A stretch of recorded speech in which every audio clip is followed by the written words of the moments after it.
నాకు కస్టమర్సే రావట్లేదు. చాలామంది బిజినెస్ ఓనర్స్ ఇదే అంటారు. కానీ నేను వాళ్ళని అప్పుడు ఒకటే క్వశ్చన్ అడుగుతాను.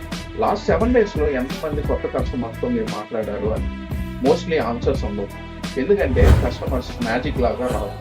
మీరు వాళ్ళని రీచ్ అవ్వాలి. డైలీ రీల్స్ పోస్ట్ చేయడము, స్టోరీస్ పెట్టడము చాలా అనుకుంటాం. కానీ కంటెంట్ ట్రస్ట్‌ని బిల్డ్ చేస్తుంది కానీ కన్వర్షన్స్ క్లయింట్‌ని బిల్డ్ చేస్తాయి. నేను ఫాలో అయ్యే simple rule: 1 valuable content, 10 new out reach messages, 5 followers. Daily ఇదే రిపీట్ చేస్తాను. ఎవరైనా క్లయింట్ నో అంటే దాన్ని పర్సనల్గా తీసుకోకండి. ఎందుకంటే ఆ టైంలో ఆ రిక్వైర్మెంట్ వాళ్ళకి లేదంతే. సో దాన్ని పర్సనల్గా తీసుకోకండి. Remember, every client starts with 1 conversation. Waiting mode నుంచి బయటికి రండి, ఎగ్జిక్యూషన్ మోడ్లోకి రండి.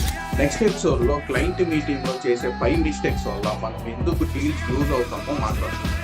మన పేజ్ లిస్ట్లో ఫాలో చేసి పెట్టుకోండి. మనం కలిసి బిల్డ్ చేద్దాం.